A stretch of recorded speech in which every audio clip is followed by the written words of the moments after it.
Welcome to the Dream On podcast. I'm Travis Gentry, And I'm Julia Gentry. and today I'm excited about today Me too. because I think it's the foundation of our marriage. But first, we always ask a question, and so I am going to ask Julia a question. So my question today, and this is if you haven't listened to our podcast, it's just to get to know each other, dive deeper into who we are, and it's kind of off the cuff. So Julia doesn't know what I'm asking. So my question for you is, what has been your latest bottleneck and how have you overcome it? Is this personal or professional? Whatever you want. I feel like I'm living in a bottleneck right now. And so if you're not familiar with the term, bottleneck is situation that you have to overcome. And so that's why she asked personally or professionally. It's something that you're dealing with that you are having to grow through.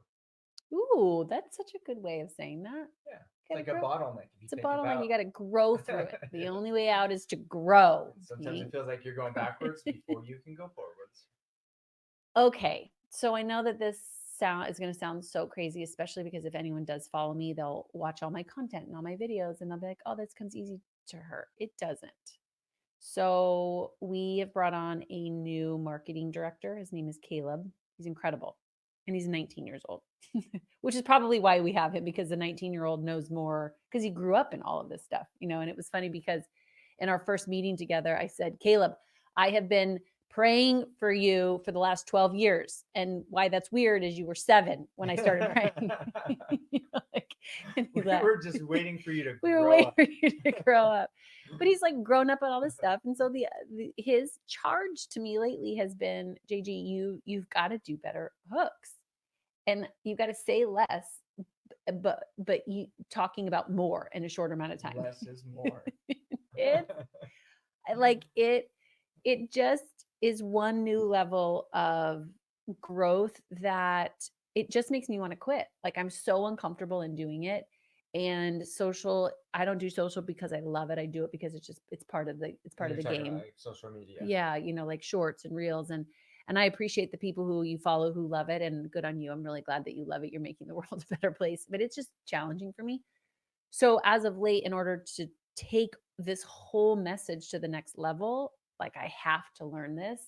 And I just feel crazy insecure doing it. Like, I literally sweat while I'm doing it. I hate it. And good news is they're turning out okay. Caleb's giving me the direction, like, you got it. But it's really forcing me to do the hard stuff. Every master was once a disaster. But you've been doing it for a while. And yeah, but it's like you've seen the growth though. Yes. Like even like when you first started, and Yeah. not just posting on Facebook because it's friends and family. It's like business wise too, and kind of like merging that and then the message. And so you've like come a long way. It's funny because Cami found the archives in Instagram. Like, I don't know if it was Instagram or YouTube. And again, I'm not going to delete them as in my process, because like, if you go back and look when we started in 2020 with some of this, she's like, JG, what is this? And she sends it to me. I was like, oh dear God. I was like, where did you find that? And she's like, it's on YouTube. On everything in me want to be like, delete that. Like, and I was like, you know what? I think it's just easy for people to maybe look at where we are and be like, oh man, it must be nice to be you. And you're like, go back to 2020, like start watching my reels and my YouTubes in 2020. And it was horrible. And though it's not perfect now, it's like, we're progressing. So I'm proud that we're progressing. I'm in the bottleneck. I'm growing, but it's hard. It's not my favorite. Nice. Yeah. Good question. Makes me sweat talking about it. So let's talk about something different. Let's talk about something different, which actually we come to you today with a topic that is near and dear to our hearts, but is also something that our community asks us a lot about, and that is communication. And so today we are going to lean into what we call the communication hacks. 5 of them. 5 of them, by the way. And these are all the hacks that Travis and I use that you didn't know you always needed. And we just want to invite you into our process over the last 15 years of marriage and 18 years of being together, of the tools that have really supported us in an incredible communication within our marriage. And ultimately has, if I could just own the space for a second, has helped us forge what I think is something that I'm most proud of, which is our marriage. I don't think that it's perfect, but I've never been after a perfect marriage. I've just wanted one that's full of passion and connection with you. And I think that our ability to lean in and to find these tools and then use these tools, or these hacks, if you will, has made a huge difference. Yep. So here's to you, baby. Thanks. I was gonna also add, because you're kind of going with the I was gonna say progression, Progression. which is huge. Like Mhm. if you're moving forward, you're getting better. You should not be getting worse. Sure. Write that one down. Simple, simple. Keep it simple. Stupid. Okay, so today what we're going to do is we're going to just, in no particular order, we're going to share with you the 5 hacks that have taken our marriage to a whole new level, have helped us with this communication style. But before we do that, we want to give you just a little bit of an up row seat to understanding, you know, our journey's communication, because we had the perfect upbringing. We had parents who knew how to communicate. We had parents who taught us all the ins and outs. Said nobody ever. It was like being raised by Jesus. It's like, really. So we just want you to see our picture perfect. Life.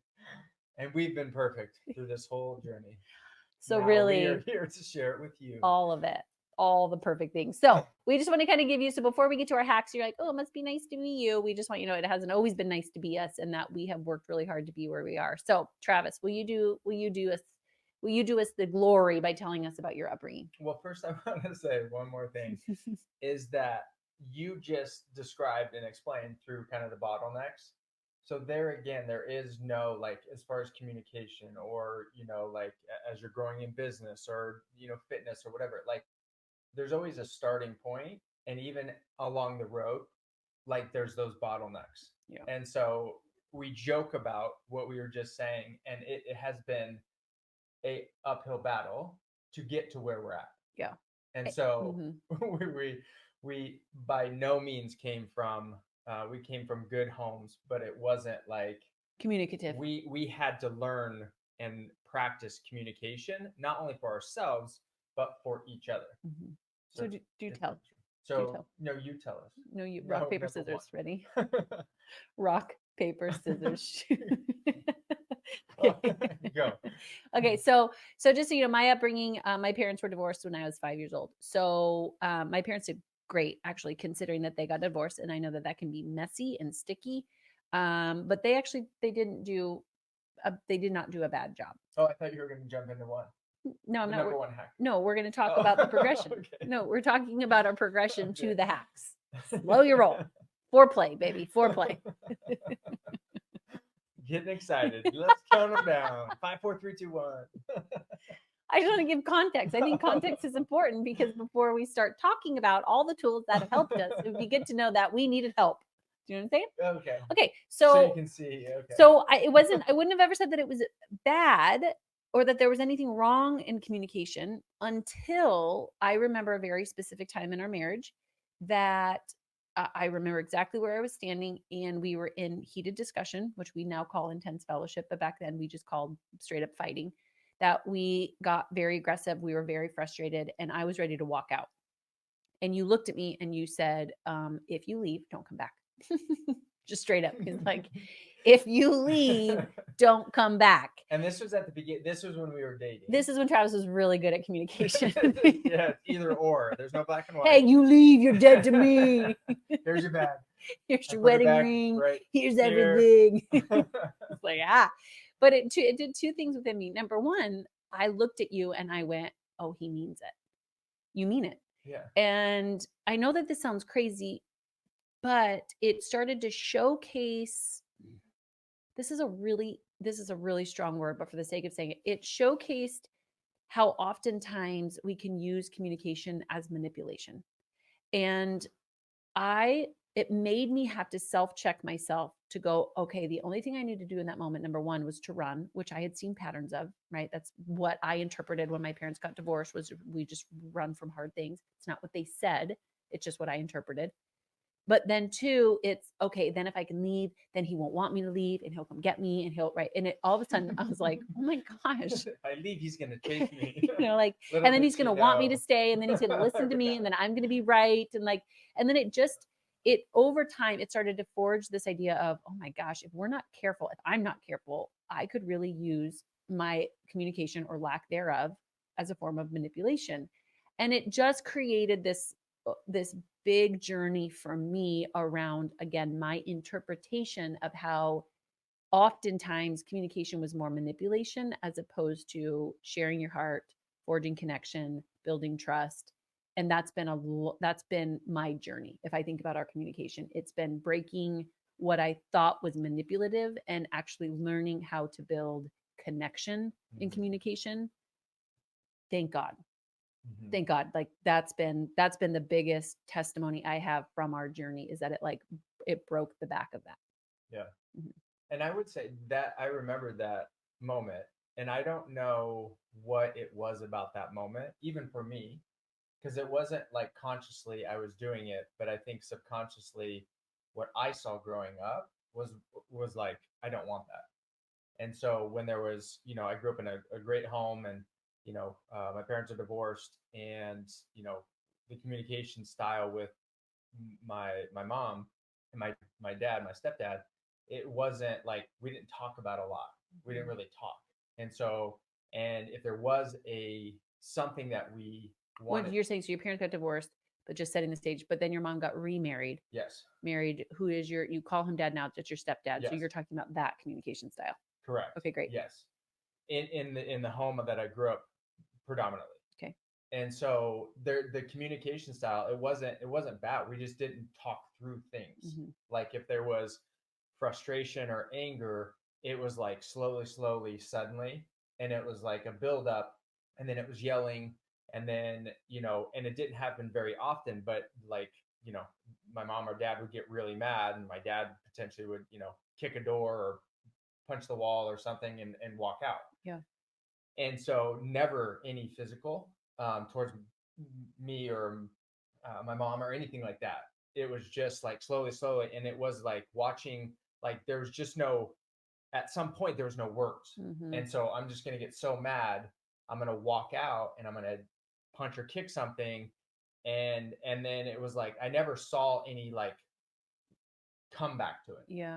and There that's was what no I saw. resolve. There was no Yeah, resolve. it It was was like a like time bomb and then no resolve. yeah, and I'm sure they worked it out and talked, but there again, my philosophy, like watching, like I'm gonna watch you. Don't tell me. I'm gonna watch you. Yeah. So what I saw modeled, like what you said, relative to, and there again, we didn't talk about or talk through anything, but that's kind of what I saw growing up, and Hmm. so that's how I responded too. Like I would kind of bury my emotions because I didn't have a platform. It wasn't like, hey, let me hear about how you're feeling or why you feeling that way or what happened.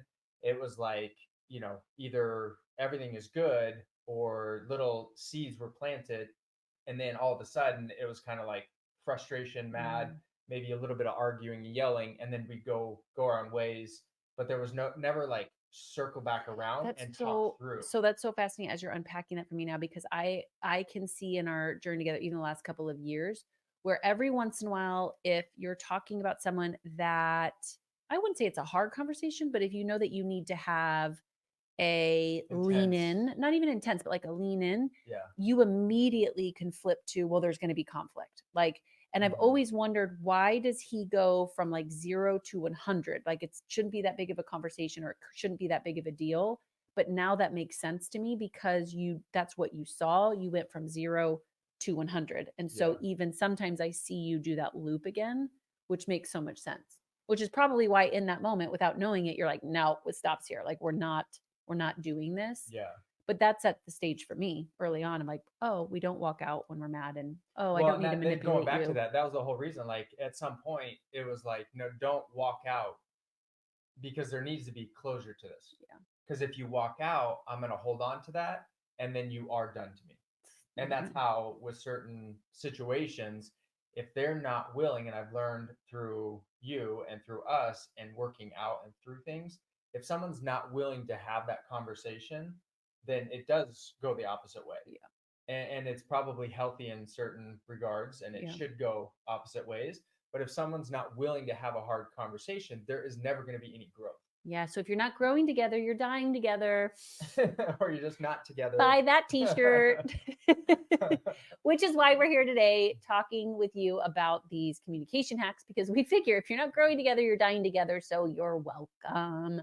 You're welcome. So there's a little bit of backstory of Travis and I and just where we come from and why we have passionately leaned in because what we had wasn't bad. We just knew that it wasn't going to take us to where we've never been. So, here are our 5 communication hacks that we've learned as we've progressed, but I would also say are the tools that we still have in our tool belt. Mhm. Okay. That we always That we revert always to. revert to. So I'm going to share one, which happens to be one of the most recent ones. I'm going to go out of order, even from what I told you, because this one's like so near and dear. And even as we were talking offline, it was one that I didn't write down because it's like the newest one, but it's just rocked me. So can I do that with you real quick? Sure, Okay. I'm excited. I'm not sure where you're going with this or what Okay. you're saying, but So it is this hack of I'm going to invite you into my process.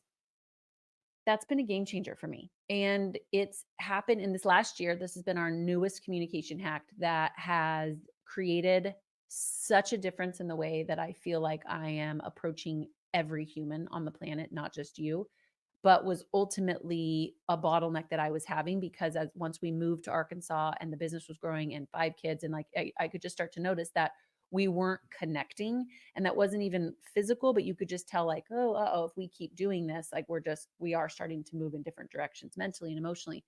And I found myself starting to leave you out of how I was making decisions, even leaving you out of like ultimate decisions that I was making in the business or the way that I was arranging the kids' school or right the way that I was setting up my day, like all the things I was just not telling you and not on purpose, but we were quote unquote so busy. And you said to me in one moment, Julia, I just want you to invite me into your process of how you got to this decision. I don't want to just know your decision. I want to know your process. That was like the biggest communication hack that I, in an instant, it was like my life with you flashed before my eyes because I was starting to just even give you cliff notes or summary or there's a decision or that's what I'm doing. And though that's fine, it wasn't that they were bad, but I instantly, as a wife, saw, oh my gosh, my husband doesn't want to just see me get there. He doesn't just want to see me even make a decision. He doesn't need me to be independent. He actually wants to be a part of my process and understanding how I got there. That was huge for me. So that idea of no matter whether you're talking to a spouse or a friend in those vulnerable moments or on the journey or along the way or everywhere in between is just the ability to stop long enough to say, hey, I want to invite you into my process here. And whether I know the answer or don't know the answer, or I'm feeling a certain way, or I'm having some resentment, or I'm afraid, or whatever it is, that has created almost immediate connection 24/7. and that would look like the conversation happens up front. Totally. Like, here's where I'm at, here's what I'm thinking about, because most often we're circling a decision or a conversation in our head. And so it's saying, hey, here's where I'm at on this decision. Let me invite you into, and then explaining how you're thinking about it, Mhm. what you're thinking, and the decision you're about to make. Yeah. And here's why this is powerful because for me as a verbal processor, I don't think. So I don't think unless my mouth is moving, but it's forced me as I'm doing things, it's forced me to go, okay, what's my process here? What am I thinking? It's caused me to actually slow down and invite myself into the process because I desperately want to invite you into the process. Yeah. And now I see that leaning over into the kids or, when it's like I've got my agenda in my head around the school and the things I want them to do, but I've actually stopped to go, hey, here's what I was thinking for the month. Here's what I was thinking for the day. Like, talk to me about it. This is my process. What's your process? Like, it's just caused me to stop moving so dang fast. And it's like bubbled over into all of my relationships. But why this is also, I've seen so powerful for you is that you're an internal processor. So sometimes it's like I get the cliff notes of what you're saying. And it's allowed me to be a part of your journey, not just your cliff notes. Mm-hmm. And so I feel like it's just one of those tools that if we can stop long enough to go, oh, I'm in a process, I have a process, and I need to include the people that I love in my process, right? I need to be vulnerable enough to let them know what's going on. That has the power to drive stronger connection and bond than something that we've used in a long time. I've Yeah. loved it. So what would you say to someone that says, well, I don't have time. Like, I don't have time to stop and process that or think about whatever it may be, or my spouse is so busy, like they don't have time. Yeah, I would say I think for any one of these hacks that we're going to suggest, it's always awkward till awesome. It's messy in the middle. It just is. So I think that number one, Travis and I are perfect examples. If we have 5 children, running two businesses. We have an au pair, right? Like I've got a team of 7. Like we all have the same hours in our day. And so I don't really ever think it's about time. I think it's about misaligned priorities. And so at some level, if you have time to do it the first, you said this, if I have time to do it the first time, you have time to do it well the first time, right? Like if I have time to do something, I have time to not do it. I have time to stop. I have time to do it excellent. The first, like we all have time. It's just what are we creating the time Well, it for? always comes back to what's important. 100%. You'll get done what's important to you. Yeah. And so if you're not willing to take 5 or 10 minutes to say, hey, like we need to carve out this time, or there again, put it on your schedule to say weekly or monthly or quarterly, we're going to talk through these bigger decisions, or a 5 minute, hey, I just got to run this by you. Here's what this decision I'm going to make about the kids, or, moving forward, here's, I want to change this up. Here's my process. Like there again, you can come with bullet points because you kind of thought it out, but then allow the other person to say, okay. And then there again, it may not be resolved right there. It may be like, oh, let me think about that today, and then let's circle back around tomorrow Totally. or tonight. How I see this tool is almost like, and I shouldn't really be using this analogy because I don't really know about 5 speeds that much at all. But if I'm sitting in the seat while you're driving one, and if we like slowed it down and we watched as you shift a gear, you know how you almost like go backwards? It's like this pause and then you speed up. And if we were to really slow that down and exaggerate that moment, that's what it feels like. It feels like we shift gears and we go, okay, Travis, I'm going to include you in my process. It feels like we kind of slow down in time. And then once it's done and the other people like, okay, I get it. I hear you. I understand your process. I understand your vision. I get what's going on. Then instantly it's like, boom, you shift into the next gear and you go faster than before because everybody is on the same speed, going towards the same goal. And so in those moments, I have to actually visualize that of like, okay, here's a slow down moment, like pause for just a second. And then after it's done, it's like, man, we're on all cylinders again. And then ultimately, we're talking about decisions that are going to affect you moving forward. And you're going to waste more time having to go back on something than just having that conversation up front. Bingo. And so someone saying, well, I don't have time. Well, you're going to create time and waste time in the future because your spouse wasn't on the same page with that decision, or you have to backtrack, as opposed to just saying, hey, we got to make these decisions. And I think there should be, yearly, quarterly, monthly kind of breakdowns of what is need decisions that need to be made, or life changes that you're having and that you can talk through. What I have also learned through this process, though, is that you got to carve out time so the other person is in the mind space to have that conversation. Not like when you're cooking dinner and the kids are running around and everything's loud and you're like, hey, I want to talk about this, and it's like a deeper conversation. And we've done that. We're like, I want to talk about that. We can't do it right now. Like there's too many distractions. I got to focus on this one thing. So I think carving out the time to do it is really important. Solid. All right. Dream hack number 2. Give it to us. Obviously, we're not going in order. So ownership is a big one, I think, for both of us. And what I've seen through the years is sometimes, and I'm going to speak for myself, but as individuals and as a man, it's hard to take, like you could be in a disagreement about something, come to the realization that you're wrong about it, but not willing to just be like, I effed up. Man, I love you for saying this right now.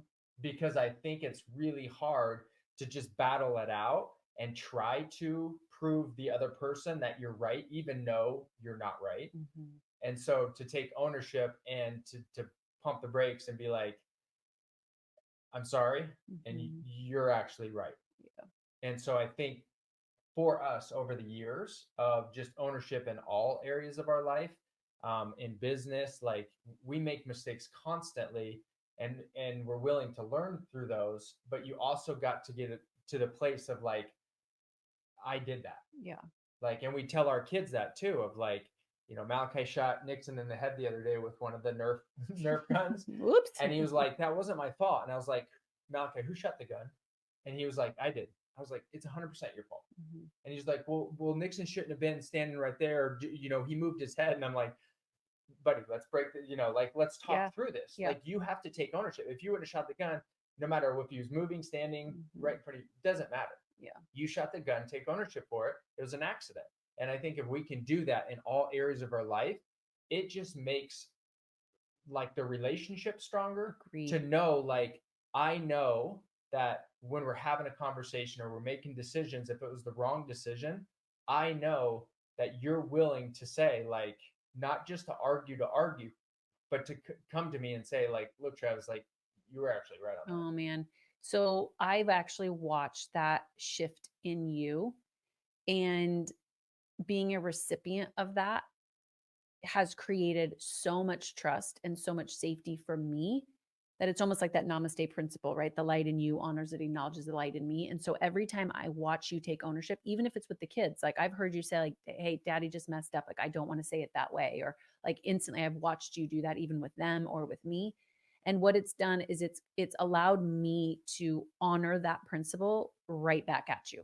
Like it's created the safety to go, I messed up, and to walk closer towards you as opposed to, you're right, arguing or protecting ego.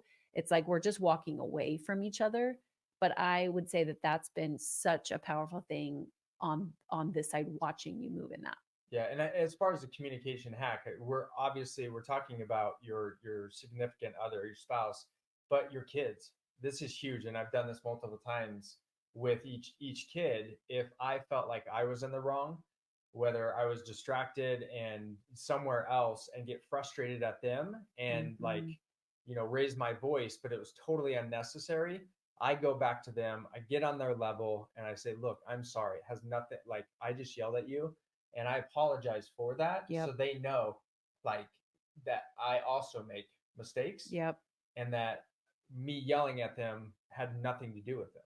Oh man, and there's this Bible verse, and I was scrambling to find it, but it's one that I've been meditating on, and what it talks about is that as children of God, there's the discipline of the Father is that when we make a mistake, He embraces us, and His discipline draws us into becoming better. And why this has been such an interesting thing of practicing this hack within our marriage is that I had an unconscious, make a mistake, you're shamed, make a mistake, you're rejected, and so forever I would just skirt the issue, right? I had a huge fear of owning my mistakes in front of you because I connected it immediately to rejection, mistakes, or failures, sin on purpose, or truly like, whoop, I didn't mean to do that. All of it equaled rejection. I didn't know that, but that's why I would kind of like, like anything to just avoid the rejection. And so I didn't actually know mistakes as an opportunity to get closer to you or closer to God. I knew it as a, oh great, this is a step towards out. Mm-hmm. And so, what I've learned over these last couple of years in watching this happen, I mean, this has probably been the last, I would even say 6 years. And I remember a conversation when you invited me into this of like, I don't care if you make a mistake, I just own the mistake. I remember looking at you being like, what? Like, what does that mean? And it's exactly what it talks about is biblical love, is that when we make a mistake, God draws us in, and it's His discipline that like should open our heart towards Him because He loves us still.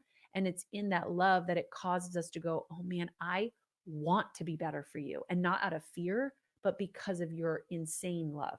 Mm-hmm. And I think that's where sometimes we get it mixed up, is that I make a mistake and now you're going to reject me. And so I hide it. Or I make a mistake and great, like so much grace that I'll just do it again. No, I mean, the Bible, their definition around love is you make a mistake, you face God, He embraces you with His love. And because of that love, it makes you want to be better. Mm-hmm. I feel like that's what this hack of ownership does. Yeah, Is it and says, it's if you really think, and I've seen this time and time again with people that we've done like business with or watched people do business, and it's like if they're not willing to admit that it was their fault, they're not willing to learn, which then yeah, they're not willing to like pivot and adjust, and then they do it again, yeah, and then it's, well, it was that person. It's like someone in a bad relationship, and they get in multiple bad relationships, but they're the common denominator yep, in all those relationships. And it's like, unless you're willing to say like, what is it about me and my communication style, or what am I doing, or and to take ownership of that, to then mhm, change it, to then as you get into a new relationship or a business deal, then you're like, okay, like I'm not going to do that again because I yep, learned from it. yep, And that's, you hit on it a little bit, but it's like I would rather ride with someone that is willing to say, yes, I did that, or yes, I did that and it's my fault. Yeah. Like good or bad. Yep. Doesn't matter. Yep. I would rather ride with someone Yep. that, because then I know they're honest. Totally. I And don't and have to and I think worry about like, if you take it even a step more, is that not only will they own it, but then they will change it and they will do better. yes, Right? Like that's ultimately when Jesus's whole message was repent for the kingdom of heaven is near, repent for the kingdom of heaven is near. Repentance wasn't just an I'm sorry statement, it was a lifestyle. It was my ability to change the way that I think about something so that I change the way that I act about something. And so when we say I'm sorry, and we say this to our kids all the time, don't tell me, show me. And so I think a part of this ownership is, hey, I owned it. I'm not going to do it again. And it's actually practical, emotional, spiritual steps towards a lifestyle of repentance, not just a statement. yes. Because then I never have to second guess. Like this is 100%. so important. If you really get this in a business and in marriage and communicating with your kids, like if you can take ownership of it, I don't have to second guess you. 100%. Like we've dealt with a little bit of like white lies with, even with the kids, Mm-hmm. and you're like, if they just owned it, like I would never have to second Never, guess them. never. If they're And like, you know what, I messed up, and mhm, that we're working through. Obviously, a 6-year-old, 7, 9, it's like they are deciphering the difference right now, and their characteristic and how we communicate, and they're developing this, and so we say this stuff to our kids of like, it you and that's actually one of our values up on our wall is ownership. yeah, And we talk about that, and it's like with Malachi the other day, and he's like, he looked at me and he's like, I mean, basically, you're right, Dad. yeah. Like, And that's great. I think to honor that space is so important because I think, we're talking about how hard it is to train our kids in this, but what's even harder is you and I have been in some relationships as of late with adults, right? People in their 40s, 50s, 60s that that act like they're that are six. still in this phase because they are, Yeah, right? Like we get at some level, you're like, I am a result of my patterns that were developed at an early age. And so we all can do this is that we're hiding behind these little white lies because we're so afraid of rejection, but what we're missing is the juice that we're wanting. Like we're missing the fire and the connection on the other side of ownership. Yes, ownership is hard, it's vulnerable, and in a moment you bear the weight of potential rejection. But I've used that place of I would rather be rejected but fully take ownership, right? Like I'm going to stand before you holy and you're going to reject me, but I would rather you fully reject me and me be totally truthful and honest than pretend and you love me but me know that I'm actually not all in. Mhm. Like that's the surest way to die in a life that's lived but not alive. Yeah. And that's the same thing. Like when we've had conversations and one of us has paused, or we've circled back around and said, you know what, like you were right. I, Yeah, I looked at it this way, you were looking at it this way. Then it makes the conversations moving forward so different. it's so good. It's so good. And that Bible reference, by the way, is Hebrews 12:6, if you wanted to lean into that. This is a solid hack. Okay, hack number 3. I would say that this is limiting beliefs.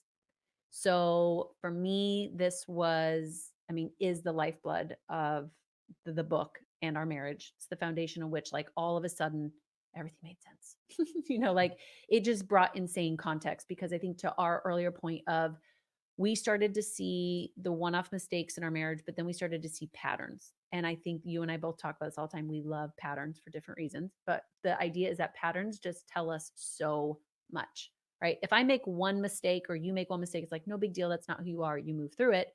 But the minute we start to see patterns, right? Same stuff, different day, or we've had this conversation before, or I try and then I fail and I try and I fail, like those patterns are so important. And what we found is that it's never the thing, it's always the thing under the thing, which is our limiting beliefs.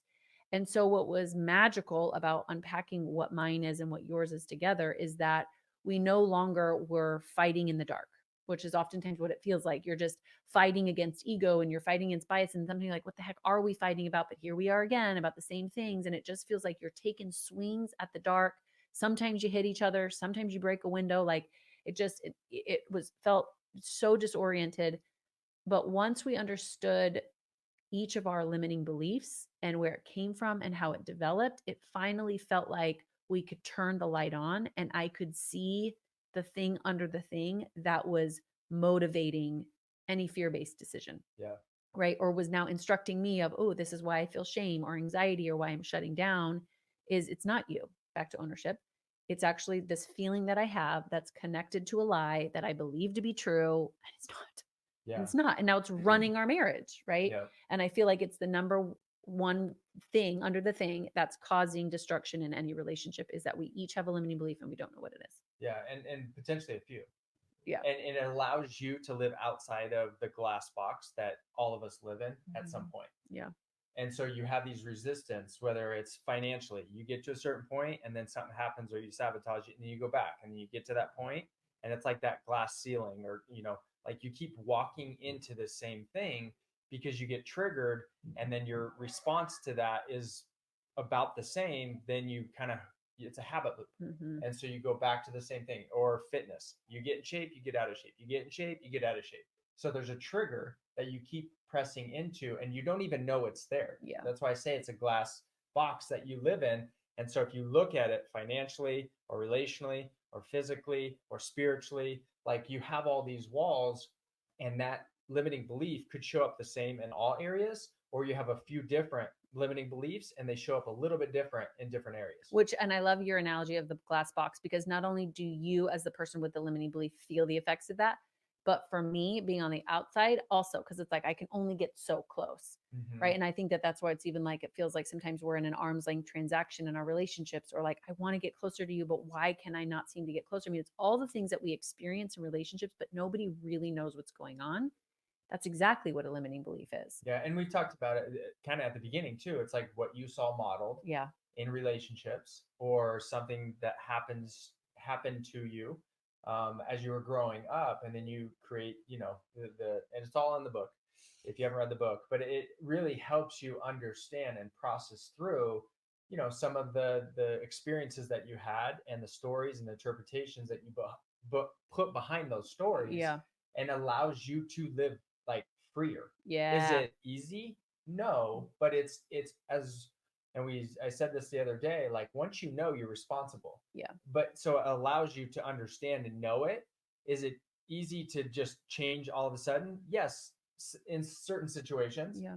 But some of it's a process. Yeah. It's just muscle Like you got to memory. go revisit it and it gets weaker and lighter and weaker and lighter. Yeah. And so in a year and 5 years, you may get triggered, but it only takes 5 minutes to deal with it as Totally. opposed to 5 days. Well, and I think what's good about knowing our limiting beliefs is the, one of the principles around, now that I know your limiting belief, I don't lower my standards to fit your fear. I take that and go, oh, it gives me context, right? But and then I'm able to, in a moment, because I know you're so that if I see any of your triggers or any of your patterns showing up in my head, I go, oh, I know exactly what he's bumping up against. Instead of poking the bear or getting frustrated, I go, I do my part to go, how can I raise his fear to align with truth? Right. And vice versa. I watch you do that with me. It's like, I'm sure you can see when I get to that place, I'm starting to back down. I'm starting to get all frantic and controlling. And it's like, I've watched you not just lower your standard for me to fit my quote unquote truth, which is really the lie, but you create an environment for me to take that lie and to align it with truth. Yeah. It's almost like, I meet you where you're at to help you get out of it. Yeah. Well, it's the same thing. I mean, I think that this is the interesting thing about what the church world is doing right now is it's like, we love you just the way that you are. That's half of what Jesus said. Jesus says, I love you just as you are. And I love you enough to not let you stay where you are. Yes. And I think that that is convicting. I love you just as you are. That's convicting. That's hard to do. And then, but I'm not going to let you stay where you are, because that's not who you are. So you're in sin, and I love you just the way that you are. So I'm going to come to you totally in your sin, which most of us don't do well, but I'm going to come to you totally in your sin. And then I'm going to give you the space to go, that's not who you are. And I'm not going to let you stay there. Yes. You have to have those two together. And that's why it's so important for couples to do this together. Yes. And understand these hacks, or go through the book together, because there's words, there's language, there's communication styles that you can start to adapt and make your own. But there's trigger words, and when you say something, then it's like, oh, the other person kind of knows. Which we have a few. They're coming up in our hacks. But shameless plug, really quick. There is a link in the show notes. We have our next academy that is starting, which actually walks you through the book, and my book, Dream I Dare You, and the entire framework. In this academy right now, we have more than half of the group are couples. And the reason why is because their testimonies of either doing conference or being around friends who have done hundreds and hundreds of hours of therapy. They spent thousands and thousands of dollars on therapy. And by doing this and doing the framework and academy, it's revolutionized their marriage. It's been incredible to see. So if you're interested in the next academy, in the show notes, we've included the link to learn more and to get your ticket. And you've even had single individuals go through the work. Yep. And then it's basically like, as you move forward and you date anybody, if they don't go through the work, you can't date them. You can't date them. It's fine. It weeds people out. If they're not willing to do the work yeah. and get on the same page and practice everything that we talk about, to be the best and to live out your dream, then it just helps you not waste time. Love it. You're welcome. Okay. Communication hack number 4. Enneagram. Yeah, baby. I love me some Enneagram. I'm a 4. That's all I know. You guys, I have come so far. The fact that my husband is saying this hack, if you know me, you are so proud of him too. Let's give Travis a round of applause. Yes. And if you know anything about a 4, and if you don't know, now you know. Wow. Glory. So describe how we utilize the Enneagram. You're the best ever. How I use the Enneagram. Enneagram is not a personality profile. It is an emotional intelligence profile. It gives context as to who we are as people and how we interpret the world. Why I love this is that the Enneagram will tell us as people how we're showing up. It helps us understand our triggers. It helps us understand when we're healthy, when we're not healthy. It helps us really understand our patterns. When you connect that with limiting belief, our last hack, it actually tells you why. But the Enneagram in and of itself, when I went through my midlife awakening in the RV, was the first time that I heard about this tool. I took the Enneagram and it blew my mind because it put to paper all of the things that I thought shaped my identity, but come to find out were just behavior trends. I'm going to say this again. I thought I was a controller. I thought I was numb. I thought anger was who I was. I thought that the way I was behaving was just who I was. This is the biggest thing in relationships that I think impact us is that, well, that's just the way that I am. I'm just passive aggressive. I'm just controlling. Like, that's just who I am. No. That is not who you are. That's who you learned to become, most likely to protect yourself. And now you've done it so many times that your behavior is shaping your identity. Yep. And then when you're unhealthy, that's when you revert to these characteristics. You're so good. Listen to Travis. So there's like a healthy version of you and a non-healthy version of you. And so what you really want to be is a healthy version of you. You guys, anyone who thinks I listen. Anyone who thinks you're married to impossible, and you're not. If Travis Gentry's talking about the Enneagram freely on a podcast, if he can do it, so can you. If he can do it, so can you. Why this is funny is because once I took it, it started to give me context of like, oh, this is why I'm showing up. I was like, I got to do something about this. Then a couple years later, when I finally got Travis to take it, I'm an 8, he's a 4, which come to find out 4s don't like to identify with anything, including numbers or personality profiles or anything that puts them in a box. Don't put me in a category.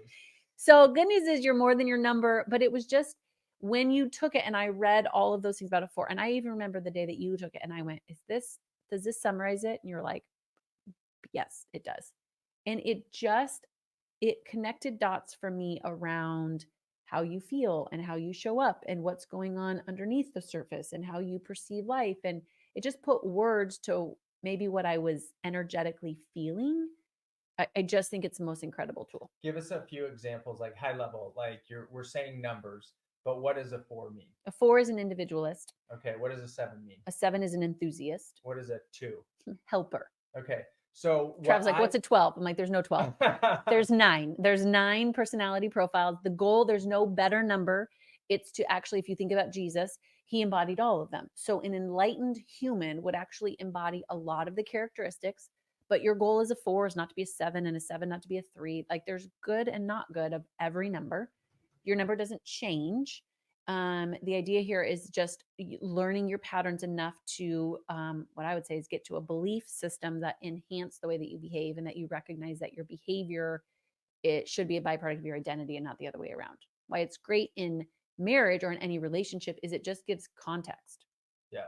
huge Yeah, and context. you can like jokingly, there's like a healthy version of you, and so you revert to like a different number. And so how it's Julia knows them inside and out because this is what you do with your clients and the community.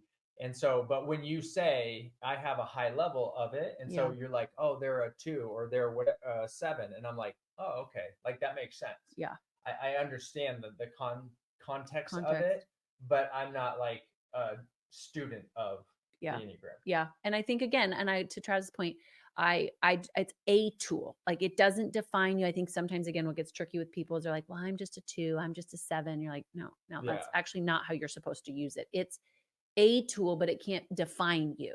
Do you know what I'm saying? Like there is only one you. And though there's some things that help us to compartmentalize and understand, we are more than just our number, but it is an incredible tool to support you in understanding emotionally where you and the people you love, where they're at any given time. So that when you approach them, in my head, I can go, okay, I know they're a 9 and they're getting a little passive or they're avoiding me, instead of being right. Me is this like, no, we will get this done. I'm like, okay, wait, chill for just a second. They're avoiding probably because they're not in a healthy spot. Give them a second, let them breathe. Oh, I may be being a little aggressive. Oh, they probably don't, they're probably avoiding me because I'm aggressive right now. Yeah. And so it's just allowed me to like slow my roll, have empathy, understand someone. And so now my rule as a friend is I won't be your friend unless you take the Enneagram. So yeah, after like, play date number 4, I'm like, great. They're like, you want to get together again? I'm like, sure. After you take the Enneagram, I'm happy to meet with you. It'd be awesome. And then they don't show up again. And It's Julia great. likes it because she's like, I think they're 4 or 5.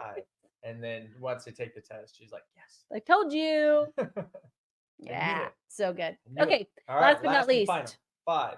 this is the hack of all hacks. You guys ready? Practice. That's it. That's all I got. Practice. Oh, I thought we had one more. Well, then maybe there's 6. But here's where we're you got it. You have to practice. You have to practice. We probably have more than that, but you have to practice. So I think that the idea with all of these hacks is you have to practice. It only works if you work it. And the only reason that we really called this the communication hacks is because we knew you'd click on it and you would listen. If we gave you like this blue pill and said, hey, this is going to help you. And in theory, it does. Now they are hacks and they work and they can help us get to the point quicker. But quite honestly, I think what's helped both of us is that we've just committed to practicing. Yes. So I just got to throw in there just like this is like a Bonus. note, like a bonus. Like Is this a bonus hack? We're not even charging. Okay, wait. Is there anything else you want to say on the practice? No, this goes along with it. Oh, it's like a double click one. Yeah, okay. Yeah. This is good. But so a big thing that we say is rethink. Yeah. And so I've come to the conclusion, like I don't know anything, and they're like no one knows everything. Mm-hmm. And so if you can look at it, and Robert Kiyosaki says it, there's 3 sides of a coin, the heads, tails, and the center, is if I can look at any situation that happens to me or any situation that I'm in and look at it from a few different ways, as opposed to the way I want to look at it, Yeah. I may be able to learn something if I go into those opportunities or those situations with that frame in mind. Yeah. If I can say, okay, I'm going to look at it. And I'll even say, my first thought is Julia.